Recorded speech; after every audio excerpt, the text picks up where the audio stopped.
Inscreva-se! Olá, bem-vindos ao canal. Se você não me conhece, muito prazer, eu sou a professora Ana Maria. E se você não fez a sua inscrição ainda, faça, clique aqui embaixo, inscreva-se. Todo dia eu trago uma novidade para você. Hoje eu estou trazendo uma poesia de André Bunjara, feito de 7 estrofes, sendo que cada uma delas são de 4 e 4 versos, que vai estar falando sobre a linguagem. E hoje eu vou trazer um tema aqui. Será que filosofia e língua portuguesa tem a ver? Tem a ver com linguagem? O que a gente pode entender sobre a linguagem? Eu, como professora das duas áreas, vou trazer isso para você hoje em 1, 2, 3. Bom, eu vou apresentar para vocês hoje 2 livros. Um do Silvio Galo, tá? Desse de filosofia para o ensino médio. E um outro também, pode ser para o Fundo 2, do 6º ao 9º ano, ou mais até para o ensino médio, a política de Aristóteles. Bom, tanto nesse do Silvio Galo quanto esse de Aristóteles, eu vou deixar abaixo aqui depois da descrição a fonte bibliográfica de ambas, páginas e tudo mais. Para falar aqui, bom, filosofia e língua portuguesa tem tudo a ver com linguagem, porque desde o período da antiguidade, com os filósofos clássicos, como é o caso de Aristóteles, que era discípulo de Platão, ele falava que o homem é um ser político, por isso desse livro, né? A política, que ele vai falar de formas governamentais, o que era bom, o belo, justo para a época, né? Que deveria ser seguido até hoje, claro. Bom, ele vai falar que o homem, então, é um ser político, mas ele também fala nesse livro que o homem é um ser de linguagem, um ser de comunicação. Por quê? Porque justamente é a comunicação, é a linguagem que nós temos uns com os outros que nos diferencia dos animais. Porque os animais, segundo ele, os animais emitem sons. O homem também é um animal, porém racional.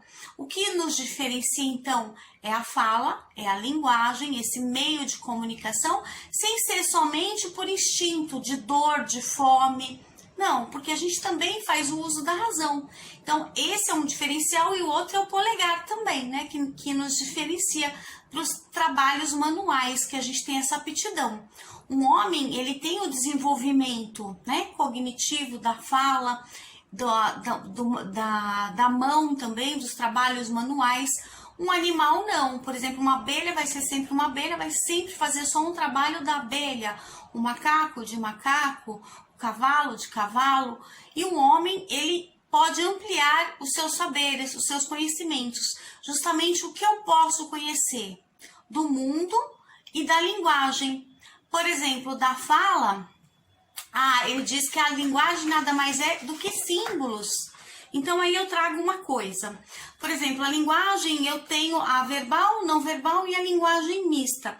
Nesse livro aqui do Silvio Galo, ele está falando da linguagem como um símbolo. Tem filosofia simbólica, né, que eu fiz, inclusive, na faculdade. Tem filosofia aristotélica. A simbólica, então, vai transformar símbolos em palavras, que também transforma quase em cálculos matemáticos, né? Por exemplo, o E, na lógica, é para baixo, por exemplo, o E. O OU já é para cima. Então, são símbolos que se transformam em palavras. E aí entra na lógica, né, aristotélica, a lógica simbólica, a lógica que é usada na matemática, no direito. Por exemplo, então, o Aristóteles diz que as palavras são símbolos. Olha só, podemos dizer que a linguagem verbal é um sistema simbólico, ou seja, através de signos, de símbolos. A linguagem humana está baseada em palavras, princípio de palavras orais, ou seja, que saem da boca. Esses sons articulados e que depois em palavras escritas, né? Primeiro vem a palavra e depois a forma escrita. Representações gráficas desses sons. Então, por exemplo, se eu faço um desenho, você sabe que quer dizer um coração. E aí eu posso escrever coração, se for na língua portuguesa, C-O-R-A, C cedilha, O-E-I-S. Heart, um coração em inglês, em outro idioma, vai estar diferente, porque são palavras são signos que se transformam em palavras. E aí ele diz mais ainda. Por exemplo, a palavra, ela compõe a linguagem humana, que são símbolos, formas representando alguma coisa. Por exemplo, um objeto que se transforma numa palavra, numa ação. A palavra cadeira, por exemplo, ele está dando um exemplo aqui, que a cadeira em língua portuguesa. Em inglês, chair. Se for na língua espanhola, silla. Se for, por exemplo, francesa, chaise. Então, muda-se o símbolo, muda-se a escrita, muda-se a fala, o jeito oral, o fonema que a gente fala, né? A menor unidade do som. Por exemplo, chance, que é chance, é uma palavra francesa, nós usamos no nosso idioma na língua portuguesa. Aí você pode trocar para usar uma palavra que é estritamente na língua portuguesa, ao invés de você usar chance ou chance, que em francês você pode usar a palavra oportunidade. Então, ao invés de você usar, por exemplo, show, você pode usar a palavra em português, que é melhor, espetáculo, que tem o mesmo significado. Ou você pode carregar realmente uma origem de outro idioma, que vem de um outro signo e que ele foi ou não usado no nosso idioma. Ou às vezes até mesmo transformado, tá? Para mudar um pouco a palavra. E tem palavras que nem foram traduzidas, que não tem tradução, que não foi modificada. Por exemplo, drive-thru, a gente usa aqui na língua portuguesa, não foi aportuguesado ainda. Então, a gente ainda usa a forma americana. Por exemplo, táxi é uma palavra mundial, todo lugar é táxi, não muda. O máximo que vai mudar é um pouco o som, a pronúncia, táxi. Banana é outra palavra que a gente usa no mundo todo. Aqui no Brasil, banana, em outros lugares também, mas às vezes vai mudar um pouquinho a pronúncia, banana, e só. É simples assim. Bom, Aristóteles também, ele traz um outro trecho que está nesse livro, A Política, e está em um outro trechinho neste livro aqui do Silvio Galo, que eu gostaria muito de ler para vocês, antes de entrar no poema. Ele diz assim, Aristóteles, no livro A Política. O homem é um animal cívico. Então, olha lá, cívico quer dizer um animal político, de civilização, né? Mais social do que as abelhas e outros animais que vivem juntos.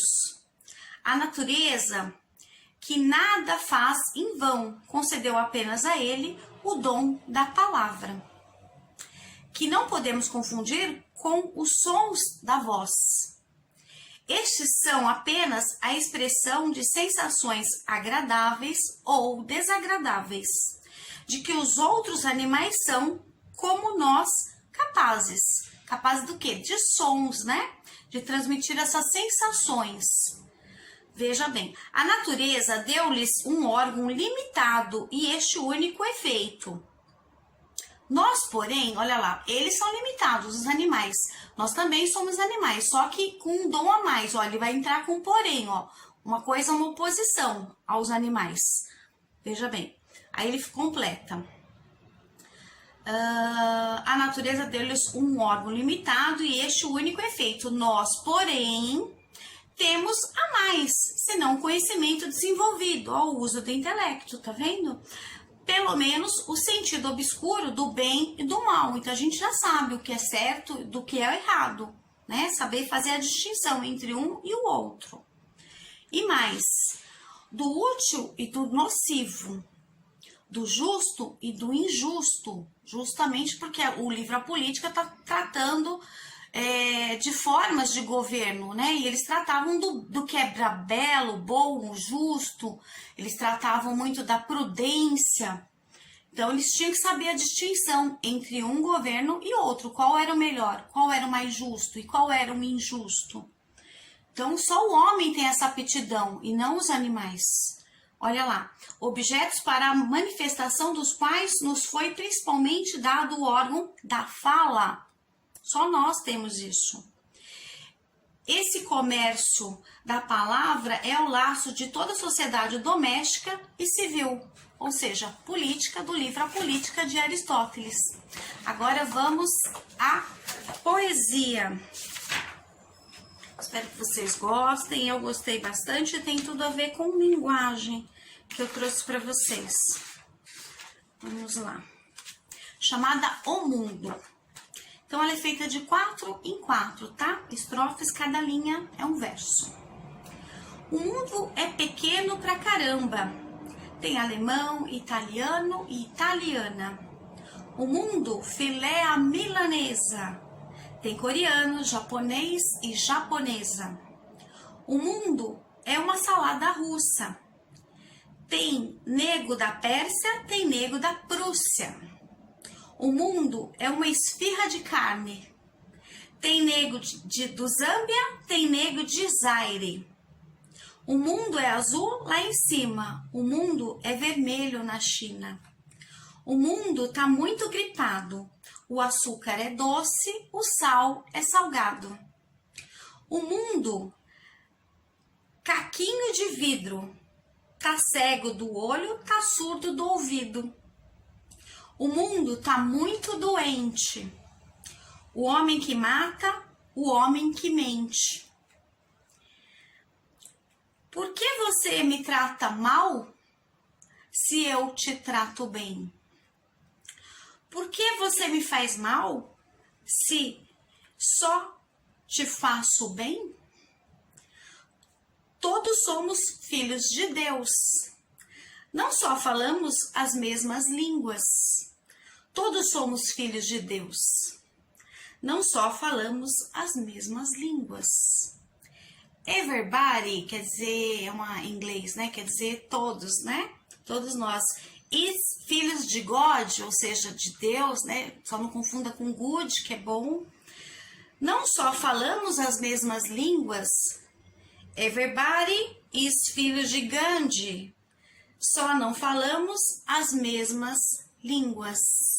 Do livro, então, de André Abunjara, O Mundo, do ano de 2001.